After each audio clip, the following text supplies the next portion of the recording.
beautiful people of the internet. Welcome to Guitar Stuff episode number 8. This is going to be a short one because somebody requested me to talk about pinched harmonics. Pinched harmonics. They sound like this amazing, mysterious thing. They're not. And you'll figure it out. It's easy once you get it. Hi, Cookie. This construction here is for top view purpose only. And so you can see... So you can see this, okay? Which is important for pinched harmonics. Somebody also requested what is a toothbrush doing in your studio. Let me show you. You go like this, and then you can clean your guitar. Yes, yes. That's why I have a toothbrush in my studio. Anyway, clean enough. Okay, here we go. Pinched harmonics. What is pinched harmonics? Pinched harmonics, to break it down and make it very easy and understandable, is literally when your string vibrates, it produces a sound. And the shorter the string, meaning the higher you fret, right? The shorter the string, the higher the note. But then also you can make the string vibrate within itself. That means you have to pick the string, make it swing, and then stop it from vibrating openly, but it vibrates within itself, meaning it goes like okay? That's the idea of what a pinched harmonic is. So how do you do that? When you play a string like open, it just vibrates. But there are more notes to one fretted note or open string. Like one tone consists of many other notes. It's kind of like, you know, when you learn in school that light has all these kind of like different prisma colors, and you go like, well, I don't see them, but they're within that one color, this one, right? It's the same idea. You have one note, and there are many different notes within it. So the way you do it, I'm trying my very best to show you how to do it. Okay, let's go over to this construction here. So, if you take a look from above, the way you do it is you play the string.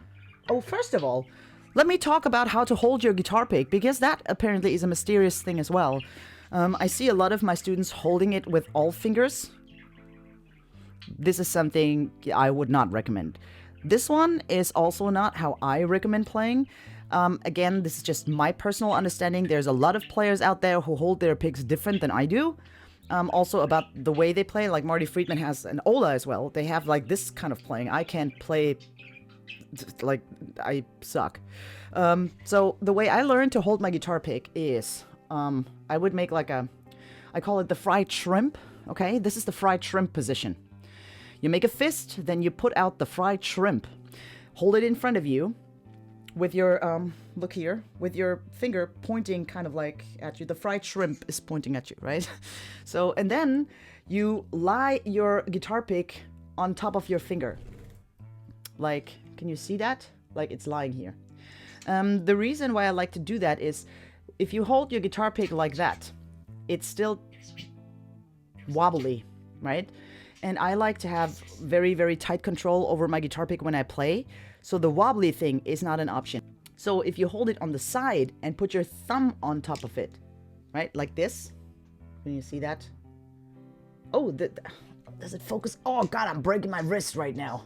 If you do it like that, the guitar pick has a very tight position, and it's not wobbly anymore, because that allows you better control.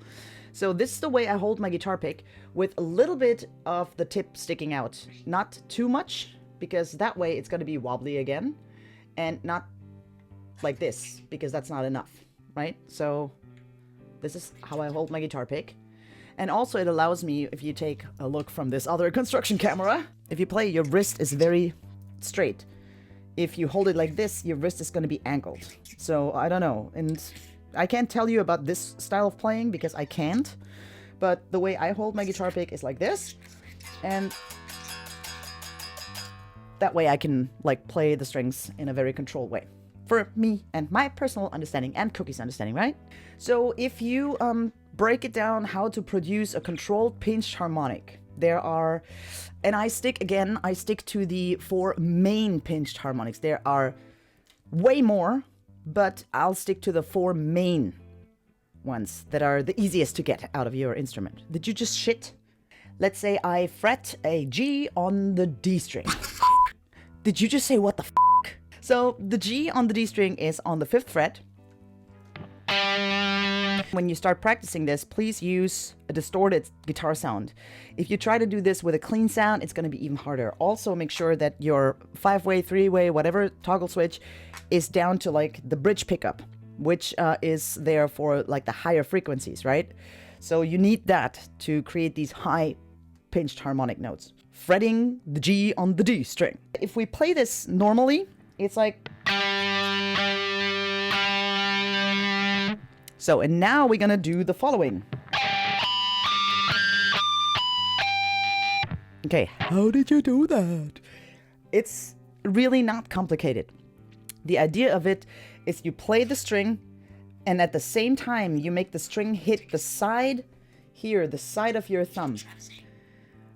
You try to see, yeah, I'm gonna show it closer. Okay, you play the string and hit the side with it. It's not your phone, it's my phone, Cookie. Let me try to do this here. It's very complicated. So the way you do it is you hit...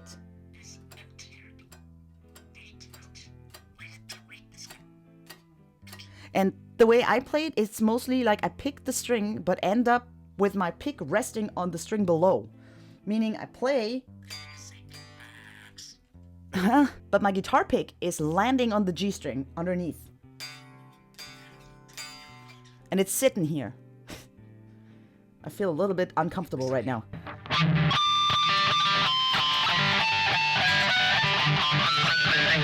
That's very noisy because I have to hold my guitar here, okay? Otherwise I would control it. When you hit that string and you make it touch the side of your thumb, it all comes down to where you do this.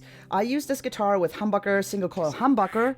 So mostly if I would have like a little Sharpie and could like point out little dots, it's mostly here. This is the kind of position where then close to your middle pickup, here or here and here and here. These are the positions where you find pinched harmonics. The easy 4 ones. Again, there are many more, but we talk about the easy 4 ones. Fretting the G on the D string again.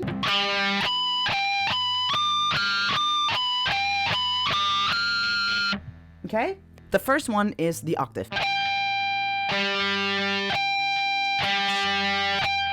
Same note. With this configuration of pickups, I move a little bit further to the right, to the bridge, and hit the string exactly a little bit, right before the middle pickup. Then I get this note. This one is the 3rd. So if we start off with the G, remember last episode, this is a major 3rd. Right? That's the B. Then we continue. That's the 5th. There you have a major chord. Okay? So the notes in just super high pitch are G, then there comes the B, and the 5th, which is a D. And then the last one I would recommend trying to get out of your instrument is the 7th. You hear the ba ba ba ba, that's the small 7. Which is right before the last humbucker. So your spots you would want to hit is 1, 2, 3, 4. In terms of intervals, octave 1, major 3rd, 5th, and the 7th, small 7th. Okay? And that's literally all there is. Pinched harmonics are not like a super mysterious kind of like, ooh. It's easy. It's about practicing, people. Practice, practice, practice. When you live together with somebody else, that somebody's gonna hate you for practicing that because it's terrible. But if you continue, you'll find this sweet spot and you'll find the right position for your guitar pick. This is just my personal way how to explain pinched harmonics. That was actually the octave. Because right after that, there's another octave. And that's it. Keep practicing. Please connect to the Discord channel, because especially for last week's episode number 7, I uploaded shitloads of additional footage and exercises and stuff. And you can ask all the additional questions, and I can provide videos. Yes, Cookie. Videos and photos, and try to get all your questions answered. Keep on practicing, and see you next week again, people of the internet. Love you. Mwah!